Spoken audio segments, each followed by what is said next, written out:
we are having together, I want you to know I was just a man who lived trying his best to speak the truth in a world full of monsters who are ready to eat raw those who carry the truth. Welcome to Cameroon Wahala. I brought in a friend to share some worries on the streets because people are grumbling with Paul Biya, who have now gone 65 days plus, and they are questioning themselves for how long should we reserve our anxiousness to prayer instead of questioning those who are living on state budgets. It's Cyril the man. Welcome. Hello, Ferdinand. Yes, sir. Thank you. And I'm excited to be here today. And we'll be in Cameroon Wahala on the phone channel. We'll have a lot to discuss. And our interest is on the recent issues that are in the country. Okay. So I want to get some updates and clarification from you, like a person who has been following this channel, and this has been a source of our news. So I have some few questions, and I'll start with the first question. One of the issues that Cameroonians are around the place are like somebody came to CRTV with a fake presidential decree saying I'm now the vice president for a newly appointed or created position in Cameroon where it's never there. Right. This has become a complete fiasco, and some people say it is an allegation. As somebody who is versed with the political situation in Cameroon, the good, the bad, the ugly of it, what is, in your view, the actual established fact? And at this point, what remains allegation or speculation?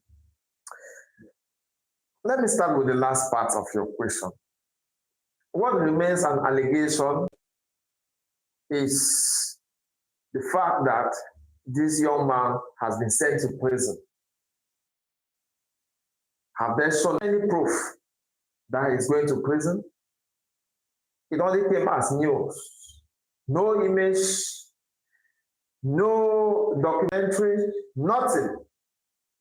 So it's as good as those who believe in it. So for me, that is where the allegation falls. But let me rewind the tapes. It was around the month of June, May to June, just after the parliament has sat and voted bill into law, modifying our constitution, creating a position of vice president, and the mass rush that manned this process is what caught people's attention, both nationally and international. People were asking themselves, why are they rushing to modify the constitution at this very hour, at the eve of Easter? Was there something coming up faster? And just exactly 1 month after, you had this man who was impatient and went to CRTV with a folded envelope carrying the name of the vice president and a supposed list of cabinet reshufflement. And that's why I said the guy whose name is known as sitcom is the whole allegation in the whole story. And you understand, they told us back then that he has been caught and brought to book, that he was at the National Secretariat for Defense, what they call SET. There was no image, there was no official document showing his detention, neither his arrest. And so we start questioning ourselves. This narrative is coming from people who could not read the contents of the list of the cabinet reshufflement, the supposed cabinet reshufflement that he brought, but could expose that of the vice president. It did not end there. Weeks after, we had Baboke.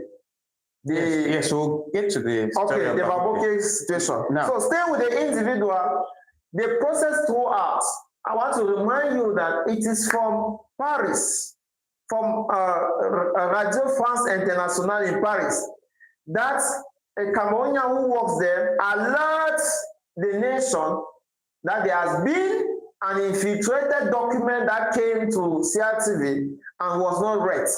And since he made the allegation from Paris, that is where now CRTV reacted and we started seeing the footage of the young man. It means that if Paris did not alert the nation of what has transpired, CRTV would have never mentioned about the case. So you understand why I say there is nothing that guarantees us that Sitcom is now at the maximum security prison at Carnegie, because he has never really been portrayed as an individual who is carrying a felony or a misdemeanor case against the state. But if you see the charges that are now allegedly placed under him, you will see that he's under a felony case. You will see that he's been accused of conniving with international forces to attack the state of Cameroon. So they are bringing it now as an insecurity, as a security case. Yes. Meanwhile, that brings me to, you've mentioned an important thing. If the alleged appointment of a vice president was contained in a fake document, the question I would like to know, I believe our viewers are interested, they want to know is, what does this tell us about the security of presidential documents in Cameroon and the institutions that are supposed to authenticate it? Given that you also mentioned that this CRTV received the document, nothing was ever said, and it has to come from somebody who was even out of the country. So tell us about the security situation of documents and many other things surrounding this affair. I will still take you back to 2021 with the very actor, the Deputy Director of the Civil Cabinet at the Presidency of the Republic, Unanswered Baboki. He wrote an elaborate post on Facebook. It is still present on his page. Those who are chance can visit and they will read, where he was already decrying the fact that there is power tussle at the helm of the government. There are people within the governing apparatus whose job is specifically to take pictures of sacred documents and put to create parallel line of authority, to weaken the hierarchical and vertical governing principle. So they have created a parallel system where two documents will always appear and weaken the power, the authority. And that is why it's not the first case that CRTV is rejecting an appointment. We remember in the days of former Speaker of the National Assembly, whose Director of Cabinet had to be sacked and reappointed, and all the board documents were read over the national station, and finally the same person stayed in place. He said he's not going anywhere, and he went nowhere. Okay, that is quite interesting. You've mentioned Oswald Baboke. And we now have that this second guy has, the institution has actually linked to him. And there is now what we call the Baboke affair. What concrete evidence do we have against him? Or should the public be cautious about drawing conclusion that he is part of this? Before I impede on the Baboke case, is going to be a little bit elaborate. I want to round up the first part of your question that was talking about the security of our documents, administrative document, they say. What are the mechanisms to recognize an authentic document? Well, other countries, they have developed and trusted technology. Companies, organizations have emails. Through emails, you can easily send a document. You don't need to send somebody handy to carry the document to a particular station. And we have the post. Our Cameroon mailing service is still existing. They sometimes perform that duty for interstate affairs. So to see an individual take upon himself to present himself to the CRTV main house, one will have questioned himself, is that how it always go? And the answer is no. So this case, that's why I'm saying that this case all throughout is a cook case to distract Cameroonians. The relevance of it does not really exist. Once I've established that, I should be able to tell you that the system recognizes its process. For now, they have preferred manual processes. So the mailing system of Cameroon transport documents from the presidency to they send it through the email system. That is how they have been following it throughout. So when an individual takes upon himself, it is not recognized. Once I've said that, I want to enter the second part of your question about Baboke. Usval Baboke happened to be the deputy director of the civil cabinet at the presidency of the republic. He's a young man. He has made so many public appearances with Samuel Eto'o, and it draws us back to the Fako saga that we have lived for the past 2 to 3 years. And seeing such power tussle with the recent outing of Captain Efudu, one will start telling himself with much more certainty that President Paul Biya since 2019 has not really been the person deciding for Cameroon. And the epitome of this statement found its relevance when Cameroonians were decrying fund embezzlement, state funds embezzlement concerning the Olympic Stadium, the stadium that was baptized President Paul Biya Stadium in Yaoundé, which is still unfinished. They have not seen the 5-star hotel, neither the Olympic piscine, the Olympic pool that was announced.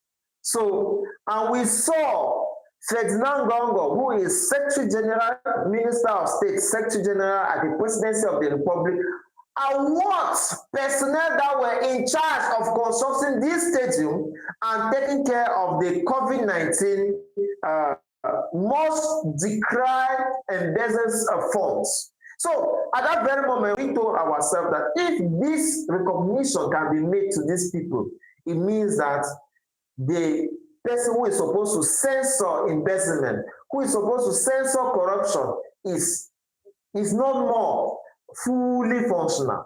So those were little evidence that we had before now to establish that there might be power tussle. When we hear about the high instruction of the head of the state, it was mostly orchestrated by individuals who have the privilege to surround the president of the republic. So that is the backdrop of who we have today as Usval Baboke, who is at the center of this controversy around the nomination of the vice president. Why did people or the national opinion largely attributed the letter, the fake document to Usval Baboke? Because of the role he played in the Fako saga. We saw Samuel Eto'o giving a document to his minister, the Minister of Sport and Physical Education, telling that is a high instruction coming from the President of the Republic. Never in the history of governance in Cameroon have we ever seen the president of a federation giving an instruction to the hierarchy, who is the minister of sport? So such kudos, such courage could only come because of the backdrop he was receiving from the presidency of the republic. And the person he is most closer to at the presidency of the republic, of course, is the deputy director at the civil cabinet, Usman Baboke. So that is how people could establish a clanic battle at the helm of power.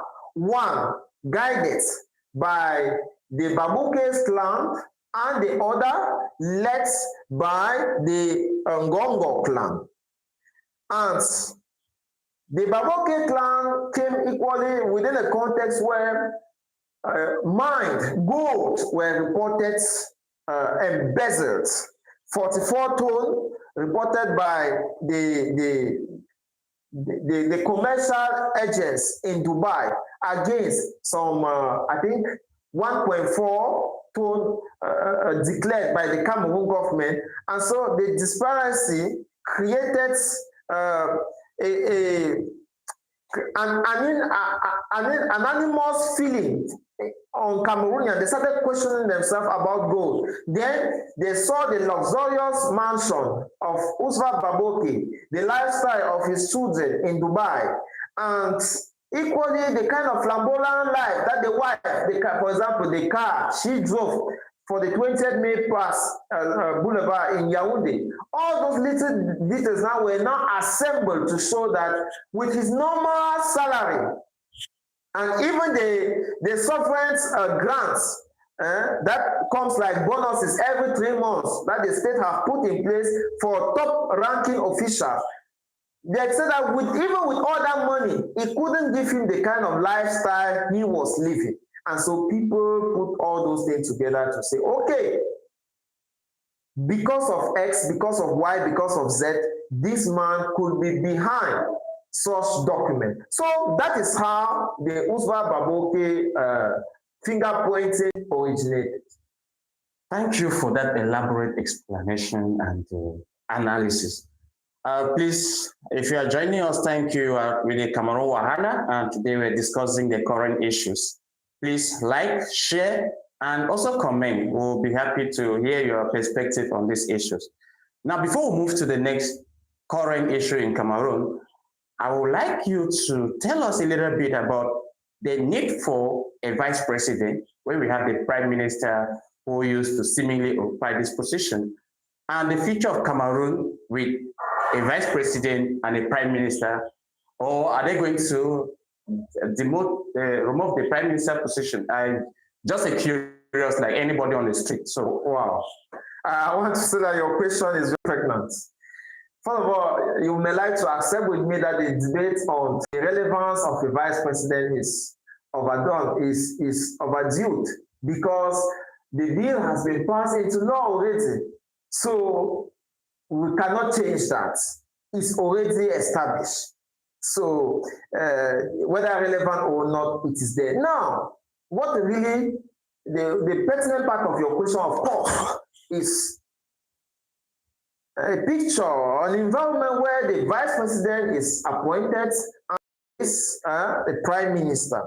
Now, the constitution kind of gives them equal rights and give more relevance to the vice president than the prime minister. And for me, we are already living that already, just that it has not been made formal. Ferdinand Gongo is actually the one ruling the country for now.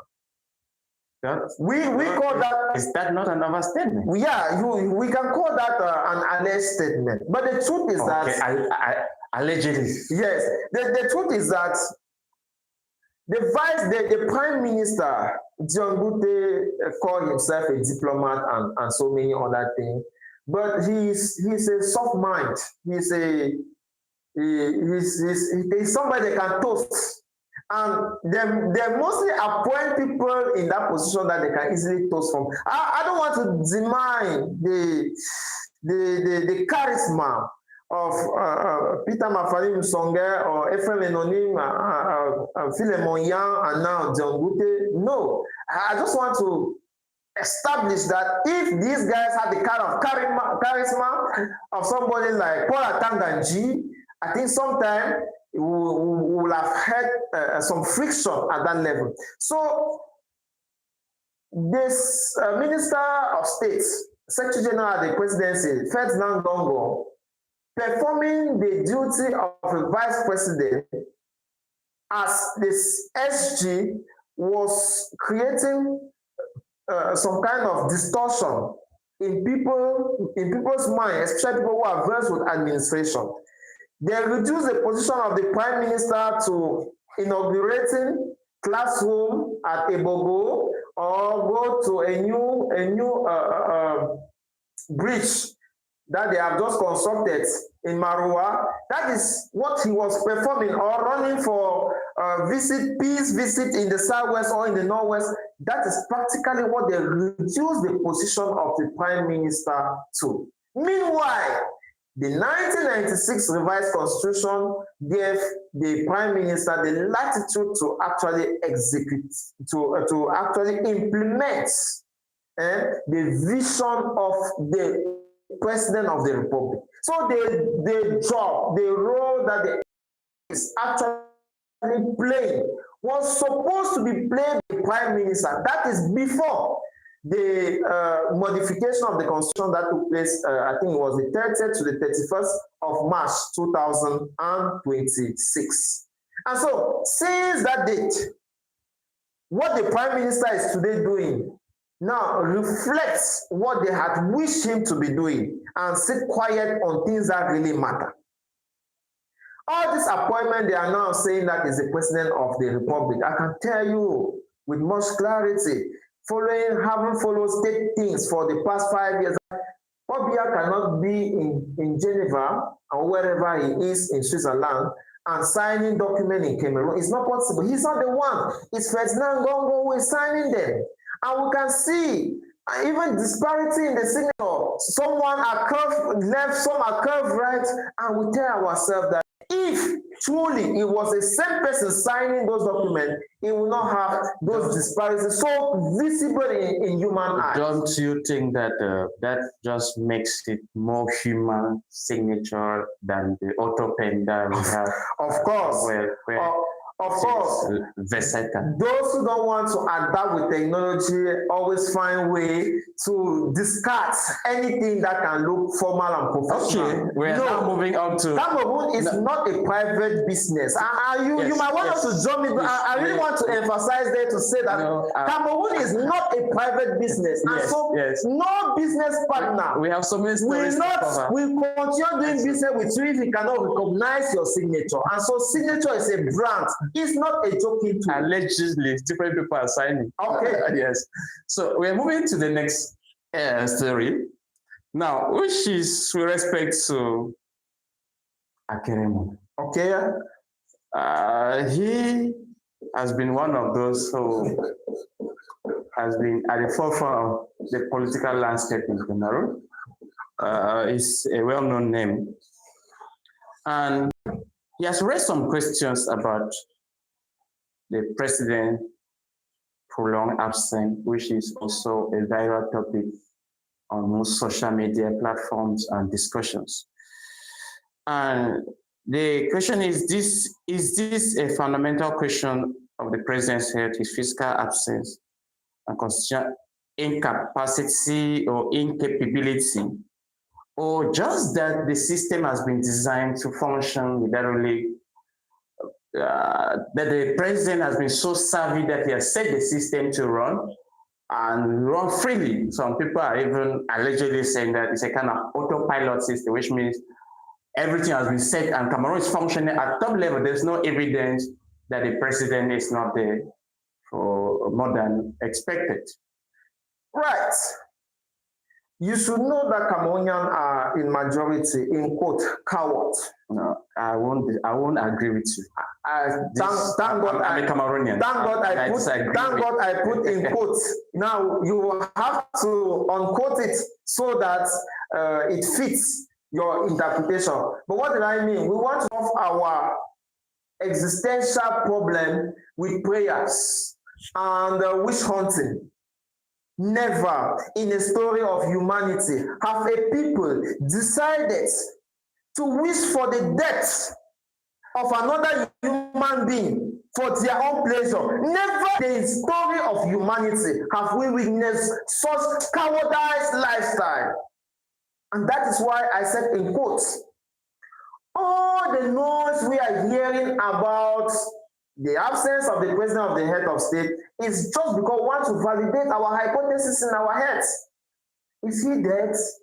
Is he still alive? Because if tomorrow they say that the president of the republic is at the Yaoundé Simanen airport, Cameroonians will be watching the live session to be sure, to touch. Not that they really want him back. So the real question we should be asking ourselves, are we not ashamed of ourselves? How did we reach there? Let me ask a question. We previously published Who Wants the Emperor from Cameroon? That is and the point you are making is, I think that Cameroonians, I'll say this with confidence, that they want him. There are three kinds of Cameroonians who want. Wait. They want him alive. They want him as a president. I have evidence. Youth Day celebration, this always, and any event that comes up, we see a lot of Cameroonians trooping to support the president and his party and political ideology. So there is no evidence that you say that majority of Cameroonians want him. It was in quotes. Yes, that majority don't want him, or they want him. They don't want him back, because there is massive support you see in elections. Because I don't want to assume issues. The way I always look at this is that evidence is more important than what we are speculating. True. So if you see Cameroonians in support and want and are available, then obviously they want him, even though some may say, no, we just want a change. So what is your take with respect to who wants him back in Cameroon? Right.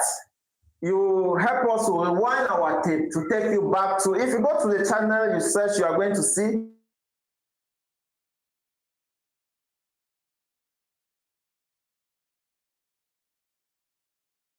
then you will see it. The first, his close collaborators, they cannot exist without him. You have to see when they had to go to deposit President Paul Biya candidacy at Eleka. He could tell you that these people cannot exist without the figure. Look at it as a movie. Think of an actor who is playing a very important role. That is what the president of the republic, Paul Biya, represents to his close collaborators. And so they cannot exist without him. They are the highest people who want him back. Not all of them. Those who are actually benefiting from his attention. Because for some, they are so indifferent. The second category of people who want him back, of course, his family members. See how an entire family lives on a name, and they have been doing so for more than 43 years. You understand that their interests, and when I say family members, and family of his friends, their entire segment of the society that is managed by family. I want to take the case of the National Hydrocarbon Corporation, where Nathalie Mudiki, the wife of Adolf Mudiki, have been ruling since 3 years. Meanwhile, she entered the company as a counsel, meaning a director in charge of advising the general manager. By the end of the day, she's the one taking major decisions and ruling budget. The third category are not the list of people who want Paul Biya back, are local administrators who are benefiting from the nature of the country. They can embezzle, they can ship free, They can corrupt their way. In short, they are having a position where they are taking advantage of the system. Just as you have heard still in the channel, Captain Efuda telling us about the Anglophone crisis and those who are feeding from the nature of the crisis. So those are the three categories of people who want President Paul Biya back. If not, but these three people are not the one on social media. And that's where the paradox is. That's why I tell you that those on social media are cowardice. And they are the one making the greatest noise. They refuse to defend their election on October the 12th. These are the same people.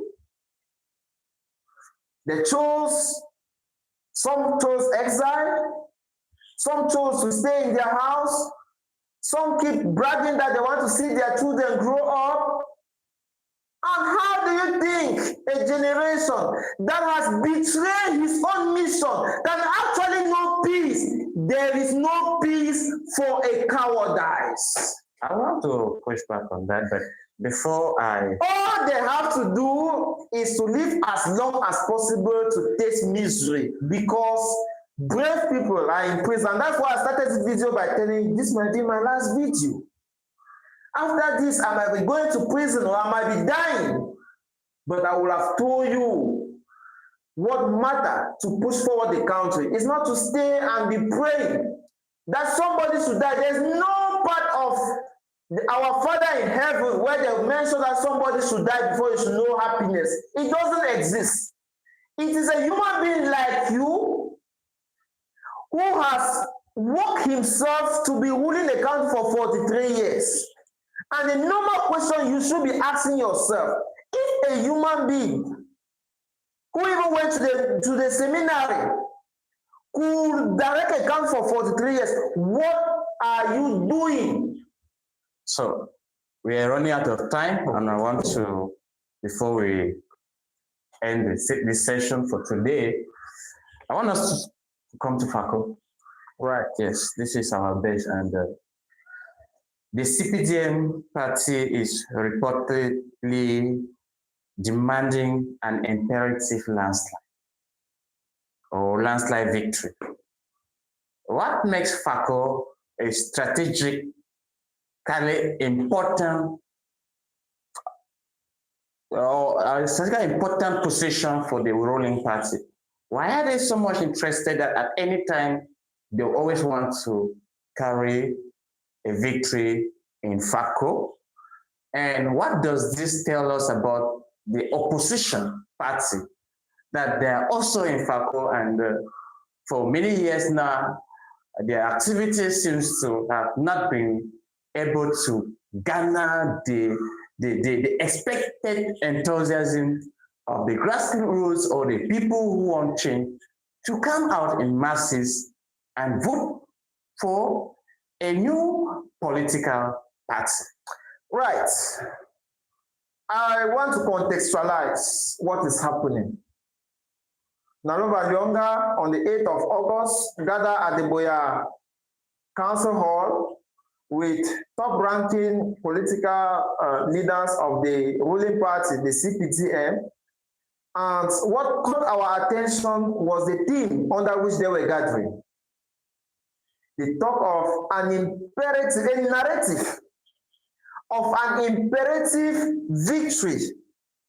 And they went on the subtitle, they did mention about the means, the proceedings, and the actions. Are you getting? Yes. So the context is post-2025 presidential election, where the FSNC of Issa Chiruma Bakare won for the first of his time in Fako, despite all the frauds that the CPDM did. They still proclaimed Issa Chiruma, who won here, I think it was about around 65%. So, Fako, as we talk, it is in the hand of the opposition. Because in your question, you said over the years, the opposition have never really glamored the enthusiasm, the grassroots people. Well, that is at the presidential level, and Right. we are talking about municipal elections that are coming up and others, local level elections. So our interest here is, if you look at the local ruling, I don't think that the opposition is in place. Right. And so, don't also forget that the current local authorities have all, their mandate has all been expired. They are now living on a makeshift mandate accorded to them by President Paul Biya, who only won by attributes from the Constitutional Council. So when we put all this together, you understand that Fako is living a moment where it needs to reconcile with itself. The most division is from the CPDM itself, not even with the opposition inclusive. The hall in which Minister Nalova Yonga was talking was an empty hall. The hall was not full to capacity. We have been seeing them gathering, but at the Boya Mountain Hotel. But this time around, they were gathering at the Boya Council Hall.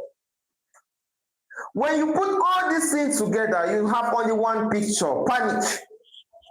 And that's why they have to build a narrative. It did not start from the divisional permanent delegation. Nalova was just performing a function. On July the 22nd, the CPDM Secretary General Jean Kouyaté was the initiator of this seminar and gave them high instruction to go in their local constituency and pass over the message. So Nalova Yonga was just relaying the message of Jean Kouyaté, which is to build a narrative to make people think that since CPDM have been winning, and that is almost what you did in your question. You gave a generalization that they have been winning.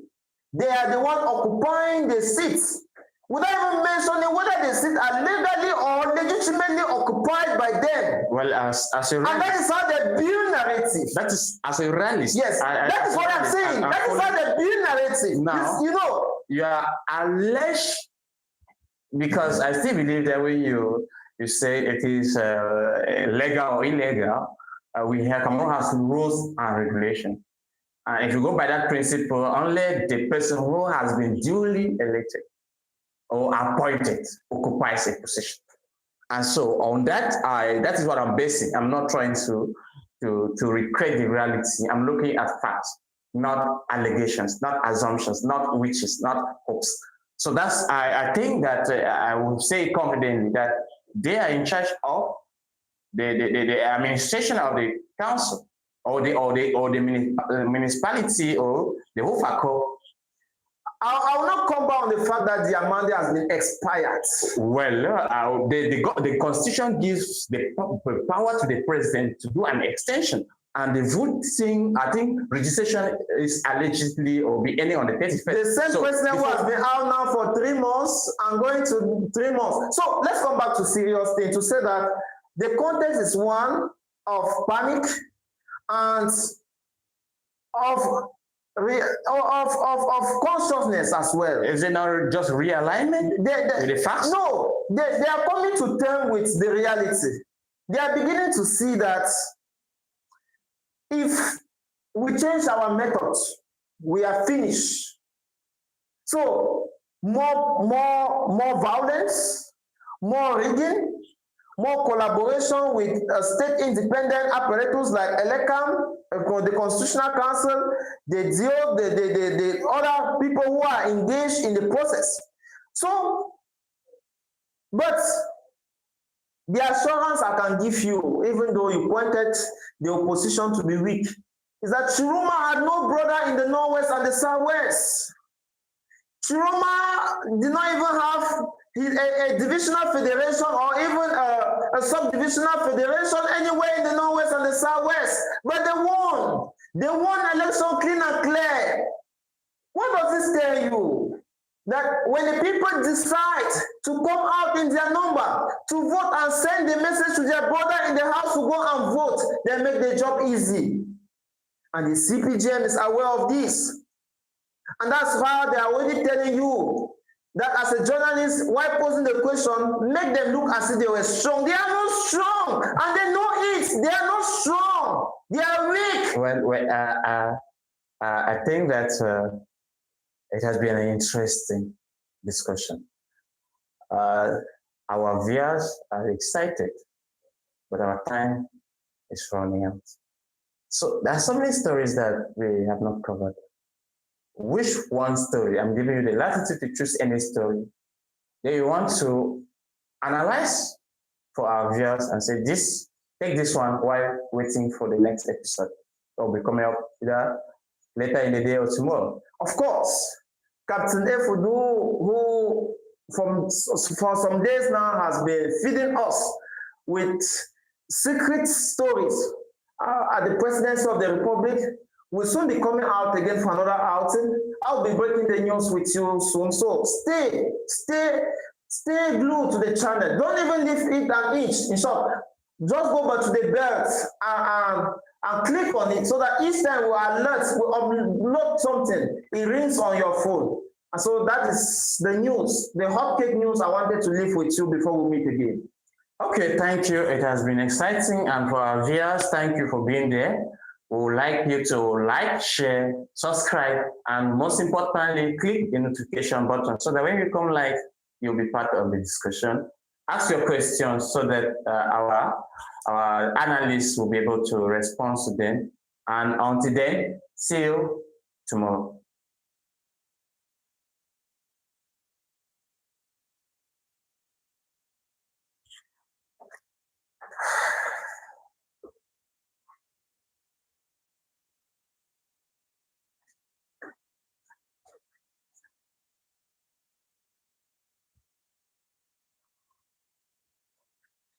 Just move there. Let's see how we can.